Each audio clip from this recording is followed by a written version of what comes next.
let's take the extreme examples out and just say with real life, if they start to cut corners because they think that's how they're going to make more money, they learn very quickly the same way we learn as owners that quality drives our success as much as productivity, if not more. They learn very quickly that they have to do it right. Welcome back to another episode of The Pursuit of Purpose. My name is Chris Kiefer, and I am here with Michael Fortenberry. First of all, Michael, you're the founder of Prodiv, right? That is right. Thanks, Chris. Appreciate it. Yeah, and I'm super glad that we made the time to make this happen. You came across one of my colleagues, Nathan, at a recent painting mastermind group not too long ago, and yeah, he was telling me like, "Oh, Chris, you should check this out." And this is you are like a case study of what I try and tell people every single day in the automation world, which is if you find a quote unquote all-in-one solution, I guarantee you that it actually is not all. And even if it is doing quote unquote all of everything that you would need, it's probably doing a lot of things not very well because that's just the nature of focus and whatnot. And I firmly believe that the where we are at with software is this transition from a verticalization of softwares trying to do it all to a horizontalization of like integration is king. Automating data in and out of your apps that you're using in your tech stack is the priority, and that's what we love doing. So that's my you probably heard all that from Nathan, but for those listening, when Nathan was telling me about what Prodiv does, I was like, this is a super interesting tool, big time saver, and also a fantastic tool for painting companies to use to figure out how they're doing and are they, are certain crew leaders outperforming the rest and all that stuff. So enough of me rambling. Any other like opening remarks, comments on what I just said before we dive into it? I guess I'm fortunate that I can add some deeper credence to your core thesis that I used to run, I was president of a couple divisions of a company called RealPage. We were a vertical SaaS platform for multifamily operations. And at that company, we built everything. We built the entire stack of solutions that you could need to operate a apartment complex. I routinely competed against platforms that were standoff, one-off tool sets. That did one thing. Yep, they did one thing. And usually they did that one thing better than we did the rest of the thing. And so if I wanted to win business, I had to sell someone on the idea that the integration of my whole system is better than trying to cobble together the pieces because 15 years ago, 10 years ago, when I'm doing this, cobbling those pieces together was extremely complex. And the reality is I usually couldn't beat someone on a feature to feature basis. I won because I had integration incumbent within my stack of technology. Today, I think that has evolved a great deal, and there are still certainly some strong vertical platforms out there, but the in the absence of an open API, I think they place their business model at risk. There's a path forward for the core platforms to be wildly successful while being open to the best practices that they can then pull in from other places to help serve their mutual customers. Yeah, and I think I love that context of, and the timing is interesting. I heard this book by Andy Groves, who is the CEO of Intel. It's called "Only the Paranoid Survive," and he talks about in for computers and the hardware. There is the first thing is like in or the verticalization, like, hey, there's this thing called a computer, we should do that, right? And it's like, what do you mean? Like, what does that even mean? Like, I don't know, we're going to build the whole thing, right? And it doesn't take too long for people to be like, wait, every piece of this is like highly specialized. The dream, and this is also interesting, I think that everybody is after the all-in-one because you hear stories of like what Apple can do when they go from the sourcing of the material all the way to the sale of the product and everything in between. Or Tesla, they custom build their entire operating system. And so we hear like these massive efficiencies that are possible by getting the one system that does everything. But those are billion-dollar companies. And, unless you're approaching hundreds of millions of dollars in revenue, you're not a tech company. And for all the, $1 to $10 million painting companies, you need to find, like, I get so excited and just like my mind is blown with like QuickBooks 10 years ago when I started my business. The fact that I could pay, I don't even know what I paid for like their starter thing, but it's like $20 a month or something to have access to literally $1 billion tool on day one, and it just works. $20 a month. And it's like, then you do that with every other niche thing that has come out since then. And I think that because of AI and just like the ability for any function that's needed or needs to be served in the business, there's going to be other tools that are going to go laser focused on making it so user friendly. And to your point, if you have an open API, that's your ticket into the whole ecosphere of just like plug in the data to where you want to go. And yeah, I think that's awesome. We actually have quite a few times folks say to us some version of the sentence, well, we're thinking about, we talk about building something like this. I think we do something like what you guys do. And I've recently had a very large software platform in the landscaping space say, oh, yeah, we're building what you guys do. I was like, really? I don't think you are. And I kind of challenged the CEO. I was like, I tell you what, I'm going to get on, I'm actually going to show you my whole system. And at the end of that call, if you think what you're building is better, then you'll have seen mine and you can go build it. But I think you'll probably want to use mine and stop building yours. And so they're not building theirs anymore. So they stopped. He took one look at it. He's like, yeah, we're not building that, and it's just because that's all I do. I do one thing. We try to do one thing really, really, really well. And I'm happy to show what we do.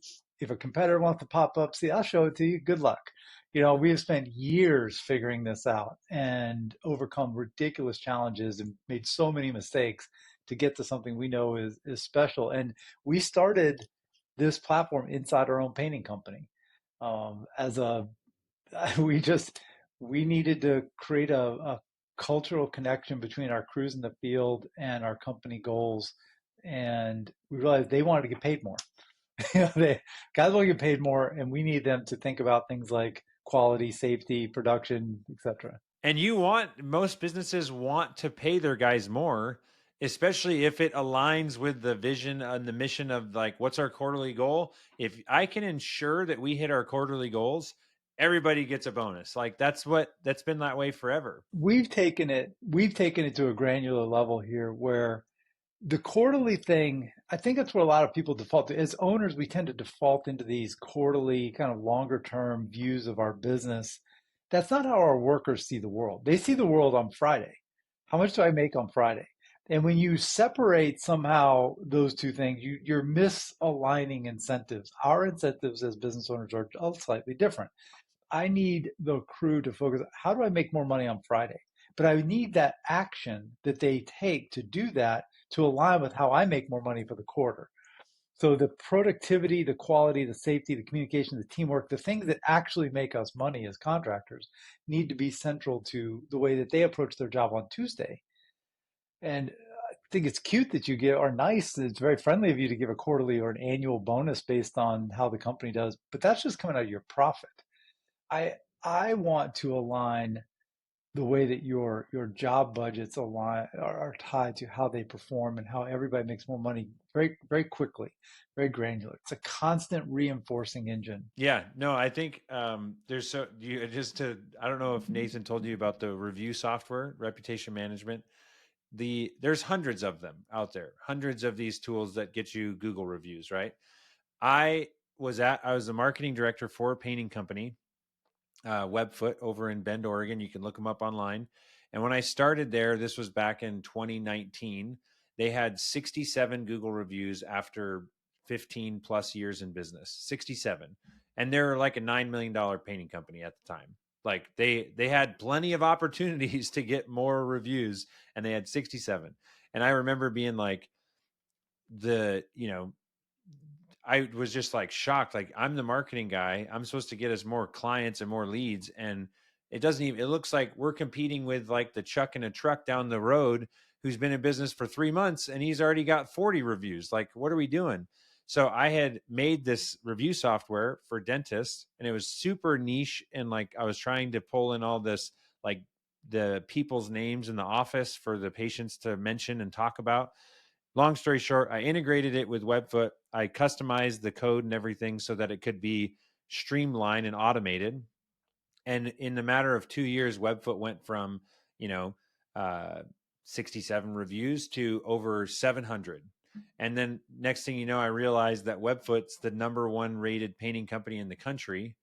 And all of these little improvements that I made specifically for painters, of like pulling in the crew leader and the sales rep and the person they talked to on the phone, all the data that was in the CRM and the project management system, I was extracting that and putting it into the review request to just make it that much more personal and include a picture of the crew and all this stuff. And so I was like optimizing the heck out of this one particular use case of painting. And then we're the number one in the country. And so then every other painting company is like, what are you guys using for reviews? And so, to your point, in the last 2 years, my wife, who has done all the sales, now Nathan's taken over all that. Um, my wife would talk to people and they're like, oh, your reviews. Yeah. So our CRM, it's an all in one. It has a reputation piece. It sends out a request and it's like, oh, really? Why is it that you're only getting 1% of your customers to leave you reviews? Because it's not optimized. It's not working the way that you can. And that's like, now we've talked about pay for performance, reviews. Literally, like if you can get that narrow, pick anything else in your business, and I guarantee you in the next, like I had a call. So like our business, Boolean, my goal is I'm going to stay in painting for as long as humanly possible with the opportunities that are coming to us, because there's 100 and something softwares that painters have inquired about, looked into, whatever, that I think are viable. There's way more than that they're confronted with. But in the painting world, there's hundreds of options and you need like 7 to 12 to run your business. And I want to be the expert of all apps that you might consider as a painter. We know that inside and out, their APIs, what they can, what they can't do. You tell me where you want to go as a business owner. I'll tell you what tech you need to do it, and we'll get all of it talking to each other seamlessly, make the map of how the data is going to flow between everything, and like send you on your way. So and I feel like because of that, I'm seeing apps, and yours is another one. I'm just like, I can't wait to go tell all the people that we talk to, what are you guys doing for pay for performance? Have you heard of Prodiv? Like people don't understand the apps that are going to be coming out in 18 months or 24 months that are going to automate parts of your business you didn't think were possible. If you don't have a good foundation of how you structure information in your business, good luck trying to integrate that. It all comes down to the plan. Yeah, you leave margin on the table. You leave growth on the table. You leave free time on the table. The the things you want to accomplish with your business, frequently the platforms are kind of in the way. They're tools to get there, but if you're not using them correctly, you're slowing yourself down. You're causing yourself more headaches. So if you can align that, there's a tremendous amount of value, and it facilitates you getting to the goals you have as a business owner.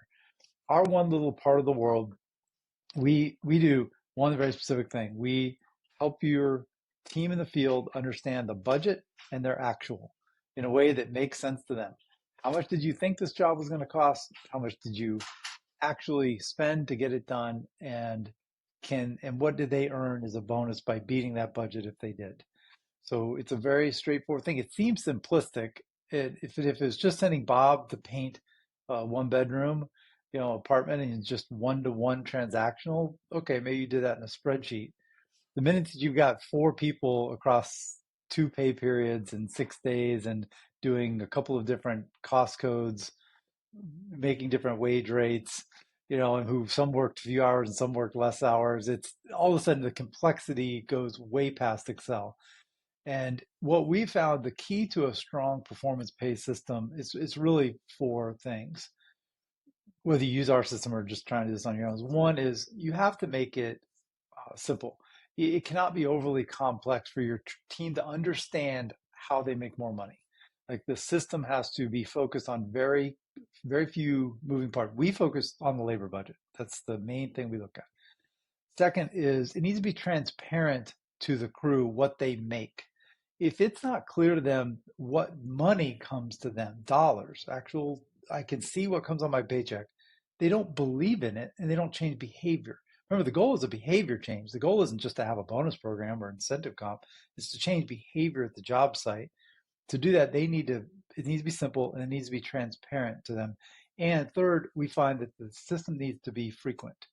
There needs to be a consistency to when they receive this bonus, this incentive. So if you're only paying them annually, it's too far apart. Some cases we pay weekly, bonuses. It's maybe they're a month in arrears, but it's consistent. They're consistently seeing value. And the fourth thing, and probably the most important, is that it has to be a cultural approach for your company. You have to want pay for performance to be almost a defining aspect of how you communicate. So you need to lean into it, and all of your conversations with your crews need to come back to what's our budget, what's our goal, what's the quality standard we have, how do we make sure we're safe, what's the communication we need, what are the equipment we need to be successful on this project, how do I communicate safety, teamwork, production quality, all the things that the conversations about that back to how we make more money has to be a cultural approach. You said you ran a painting company? Yeah, we still do. We have here in New York City. We do mostly multifamily turns. Commercial? But I just yeah, commercial to the extent that it's multifamily residential. But yes, it's we do a lot of NYCHA, which is affordable housing here in New York City. A lot of prevailing wage painting. We'll probably have 130 people in the field this summer, just ballpark. We do some renovation work. We have a whole renovation group as well. So See, I also think that I talked to many people that have said, "Ooh, I'm working on building my own software, or I have a software idea, or whatever, like something along those lines." And I always am like, "You probably do have a legitimate idea. Question is, are you a painting company or are you a software company? Because you can't do both." yeah, luckily I had done both. But you do it. You don't have people running in your painting business building the code for your software, right? You can run it if you, in my opinion, maybe you have some bleed over, but you can have the painting company inform the development, but you have to run them as two totally separate businesses, and you can't be delusional to think that, oh, I'll just hire a developer, pay him $100,000, and then I'll have the perfect software ever. It's like, and then how do you keep it maintained? And what if that developer quits? And like now you're running your whole business on a tool that you coded. Like, and good luck keeping up with the other apps that are dedicated teams of 50 developers doing the same thing you're trying to do with one. That's exactly why we didn't make any money for 3 years, and it took us 2 years longer than it should have to get to where we ended up, because we made the mistake of trying to do the one inside the other. When we finally separated them out, that's when Prodiv just took off.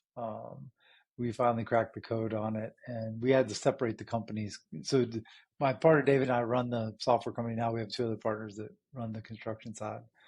So it's been finally separated it, and we have been scaling quickly since then. And what industries are you? Is it all home service? We've got everything from commercial electricians with 400 electricians running around the country to Bob's Landscaping.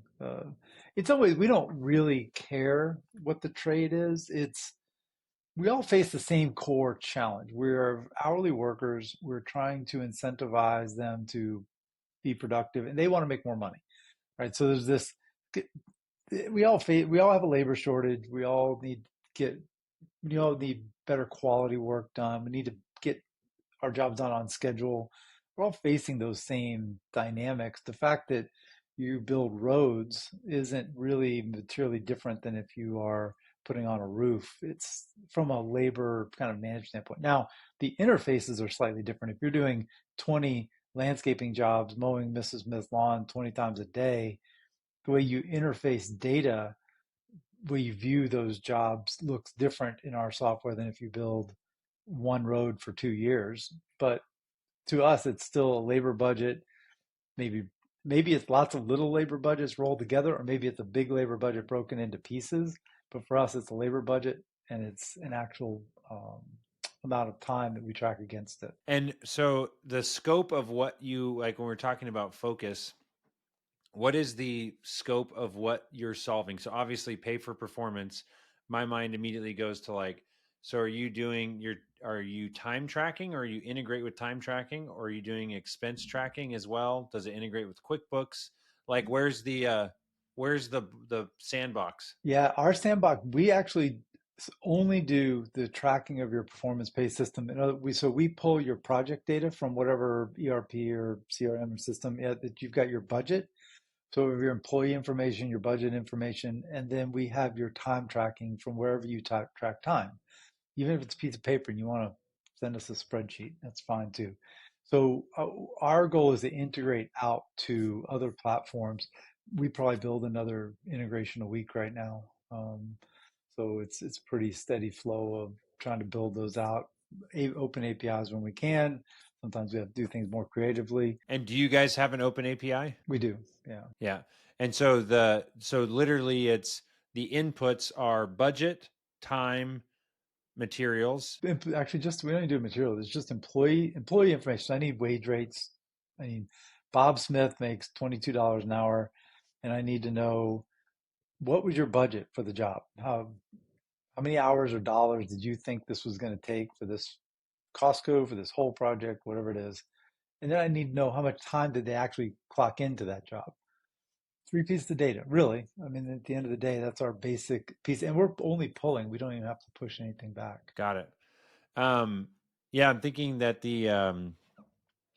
uh, the output. So all of the is there an output other than like a dashboard, or like each crew member has an app that they're looking at? Yes, the crews get an app where they can do it over text via to a web browser, or they can use our app. It's optional. The crew can see the labor budget for every job they're on. We call them pro pays. Every pro pay they're on, they can see the labor budget. They can see what's been used so far. And we let the crew set their own goals down to a worker level if you want. The worker can go in and say, I think we can do this job 10% faster, or I want to make a $300 bonus. How long do I have to finish to get to that target number? And the software will tell them exactly how many hours they have, days, etc., to do that with the crew size that they have, based on how many hours they think they're going to work. So it lets them set goals as a crew. That's the big moment where they're looking at the budget and they say, wow, we've got 300 hours to do this. I think we can do it in 250. If we do, what's the bonus we split up as a team? And then the worker can say, wow, I get $250 for that. All right. Now I start to think. The minute that I'm thinking, the minute that happens, you're winning. You're already winning. Is that even if they blow the budget, even if you're wrong, even if it rains every day and it screws them up, whatever, makes no difference. You've already won because they brought their brain to work with them. I think that's so. I did not know that piece of it. That's fantastic. So you just build with the business. Let's decide how are we gonna like what's the sliding scale of like for every hour under goal, what's the dollar amount that is divided up amongst the project team, correct? And now a quick word from our sponsor, which is Boolean Review. Boolean is a review software that my wife and I own, and we sell this software to home service businesses. So I know there are many different people that listen to this podcast, but if you know someone, an electrician, an HVAC business, a painting company, maybe a coffee stand, someone that is providing service to customers and get found online by customers, we would love to talk to them. This is a review software that is the highest converting review software in the home service space in particular. And if you're wondering what that means, if you have 100 clients in your business, the typical business gets between 1 to 2% of those customers. So for every 100, they would get one person or two people to leave them a review on Google.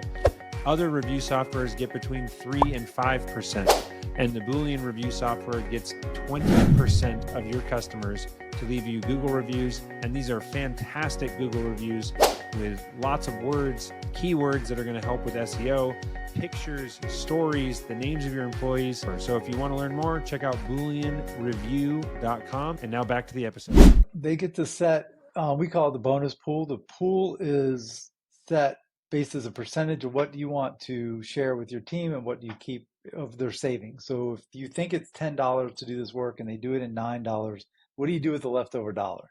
How much of it goes to the crew? How much of it goes to the company? Even if it comes to the company, you might give it back to the crew later for other reasons. But we see companies that pay 100% of the savings to their team because remember, it's not coming from your profit; it's coming out of your labor budget. So your profit, if you thought your profit was 22% on this job or 18 or whatever your profit target was, GP is 40, that's great. That's protected. You just hit that number because they came in under your labor budget. So what if they make more money? Now, some companies have labor challenges. They need to get their GP up a bit, et cetera. So maybe they split that a little bit with their crews. Um, but we've seen so far on our system, just going back through 2023, which is kind of our first full year in business with this, we've seen our average productivity lift of around 14, 15%, average wage growth of about 12, 13, 14%, depends on the trade, and labor costs flat to down. What that means is my crew's making more money per hour and my labor costs are flat to down. You pull 2 or 3, 4% of your labor budget out and your team makes more money. So think about, I mean, as like a huge win.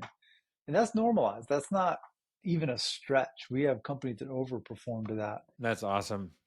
So then uh every like the app or the controlling of this is you're not even, because I had heard someone say you guys do job costing. You're not job costing, you're just doing just the incentive and the pay for performance, and it's just literally like this very cool interface, very friendly to the workers to decide, okay, well, how long do we think this is going to take? Let's see if we can hit it. If we miss our goal by 5 hours or whatever, we still were under the budget, so we still get a bonus. That's the focus. And then job costing, that's not in your playground. That would be done somewhere else still. Yeah, I think if you don't have any job costing in your company today, I would humbly recommend you start.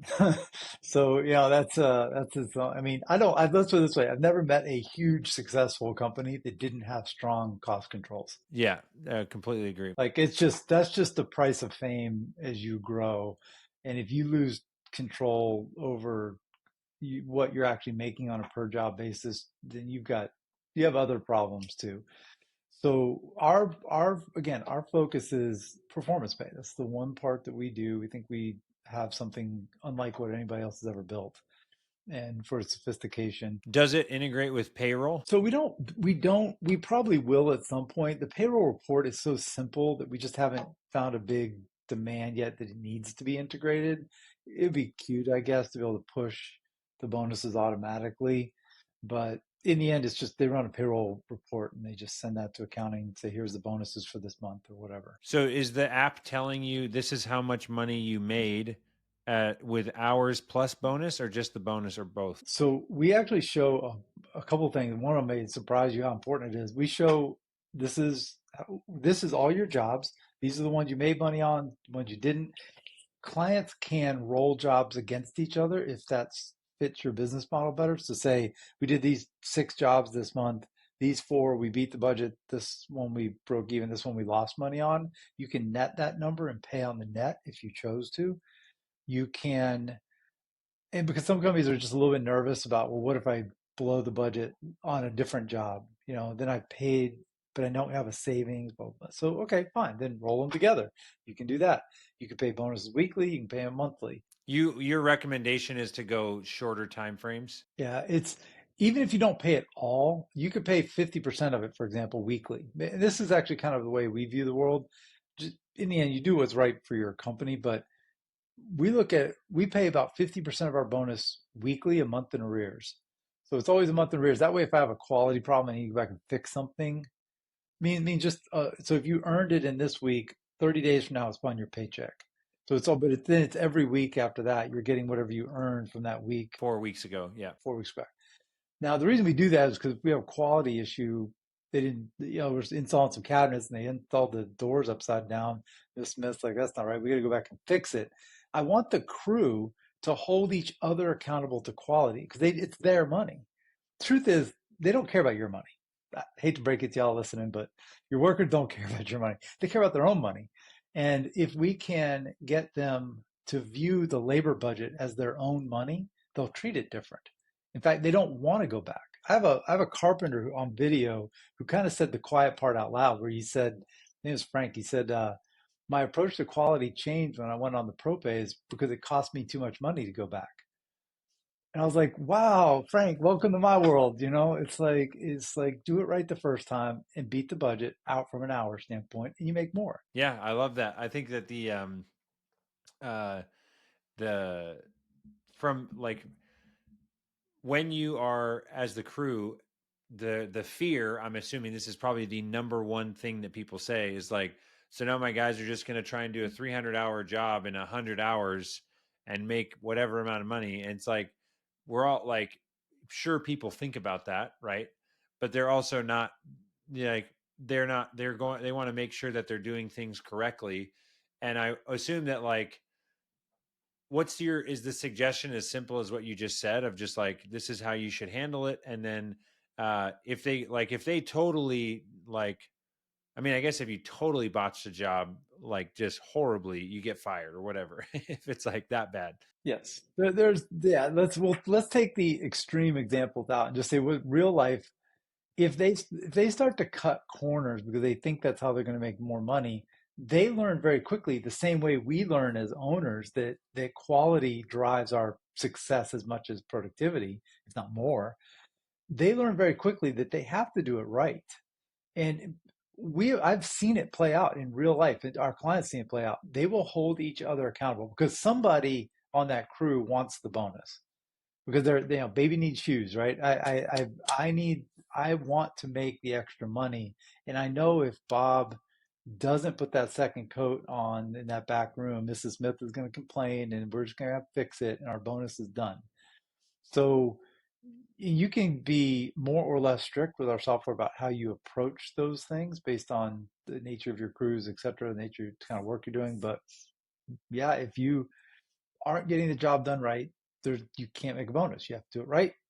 And we have clients now that are looking at, can I tie my 5-star reviews to my bonus payouts? Can I, yeah. So we don't do that yet, but that is definitely on our kind of the roadmap of the way we view the world is what other policy processes do I wrap into how I pay bonuses? Maybe I pay part of the bonus straight on production, and part of it maybe is tied to things like attendance or quality scores, back, reviews, etc., or preventive maintenance, or did you clean your truck this week, or whatever policy things you want. What you have now is a pool of money that didn't cost you anything because it's created by the production lift that they did, but you have a pool of money to work with. Yeah, because so that's fantastic. Because I was going to say what we do, because our the mission of Boolean is to free you up to do what you love. So we do that with the review software to just automate that. That was the original thing, and then it was like all this other automation and just eliminating data entry and repetitive, like the number of places that information needs to get moved from app to app to app. That all needs to go away, in my belief. Um, and nobody likes doing that anyways. They love solving interesting problems. They love going fishing with their kids. They love, golfing or whatever. That's what we all are trying to do, right?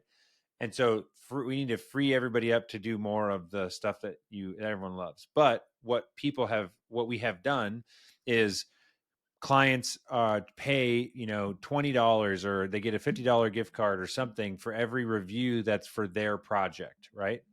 And so we've made it very easy to like, we're tracking the new reviews coming in on Google, and then we want to be able to match which crew member does that belong to. So this is now we're getting into like future Prodiv Boolean integration ideas. But the cool thing would be, can our software ping yours, the webhook, that's just like, hey, this employee ID just got a review for this project, and it sends you the project job number, the employee number, and says 5-star review, boom. And then on their little dashboard, it says, ooh, you just got an extra $20 because, you know what I'm saying?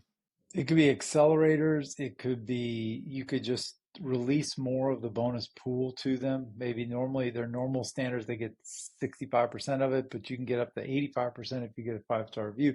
There's a lot of triggers that something like that could pull that would be very efficient for a company to implement. We actually have a beta program running, just started with using XOXO Day as a rewards platform. We're going to tie in non-monetary rewards on top of the monetary rewards. And we think that's got there are interesting things you can do with points. Points. Just think of points. And then points can be applied to points are then as this nebulous currency I can use for whatever. Yeah. So maybe I'm going to use it for to get companies, shirts, or maybe I'm going to use it for to, save up my points to get a cruise around the world. I don't know, whatever. It's the structure is we believe dollars have to be at the center of a rewards program because they that's we're still dealing with safety needs at a Maslow hierarchy kind of issue. People need to make money to feed their family and housing and pay the bills. Once you start to solve for some of that, then I think there are other things you can begin to apply that attack other parts of someone's brain with rewards. And we think that the points, the non-monetary side, is going to unlock some new things there. I love the but or I should clarify that is the functionality or like let's say that we did the heavy lifting of which employee got the review. As of today, can we send a webhook or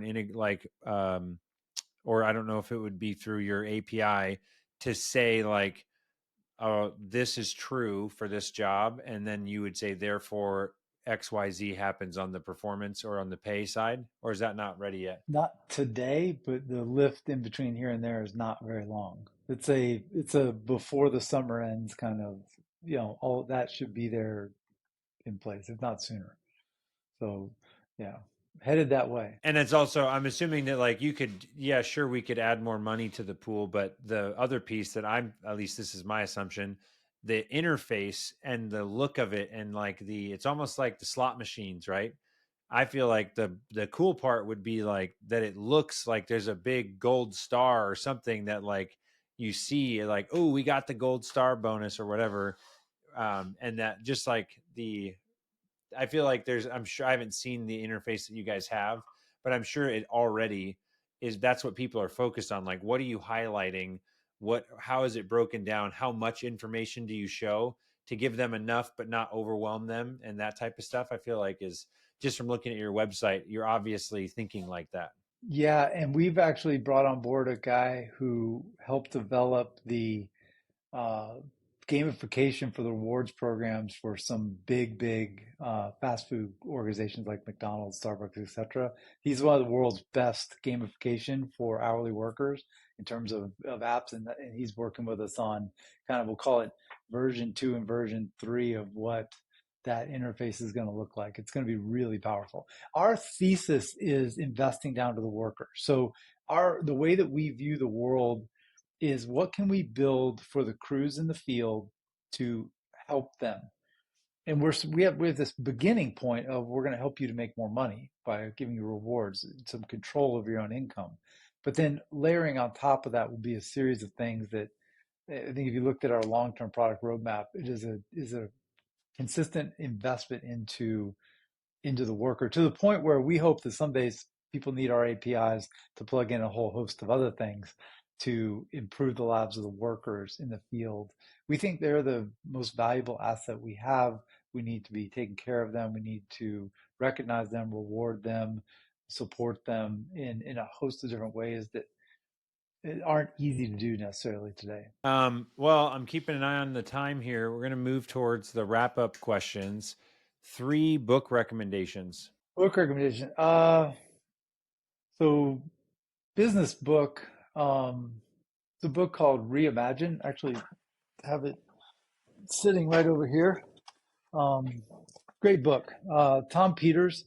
Um, he wrote another business book that was, some people say, is one of the greatest business books of all time, but McKinsey, Harvard guy.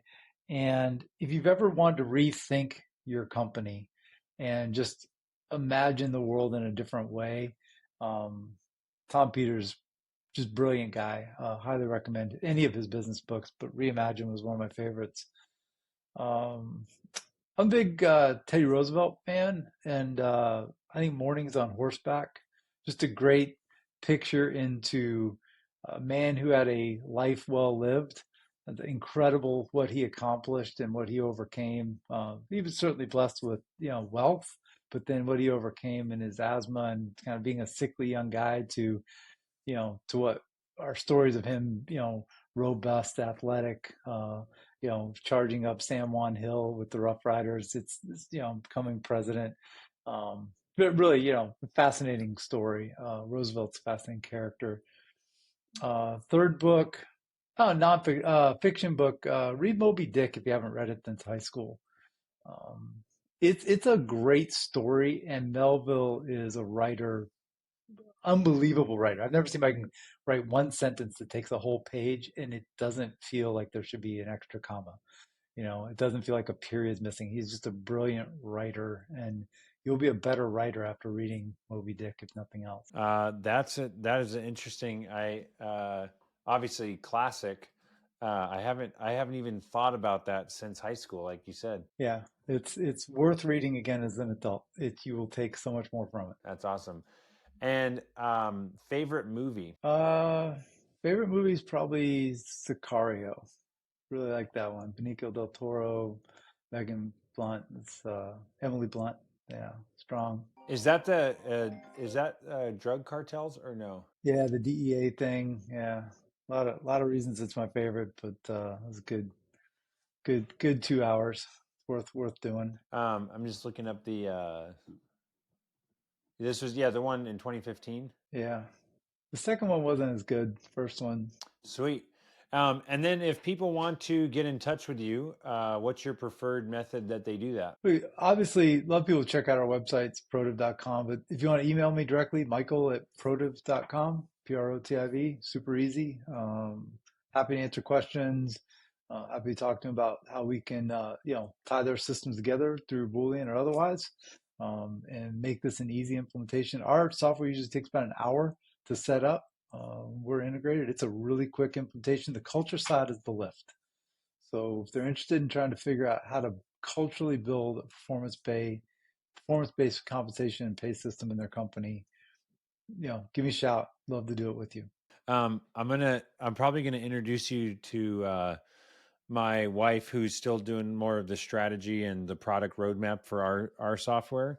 I'm excited to share this episode with our past clients. And there literally, like, I think yesterday, it was either this morning or last night, Natalie said that she had talked to 2 more clients that we were talking about how can we make this easier for you to pay your people, because anyone that's crushing the software, the review game, they're obviously using ours, but also they're doing some sort of it's exactly like everything that you're saying resonates with me, from like what I've experienced when I was in the painting business, and then now trying to help painting businesses.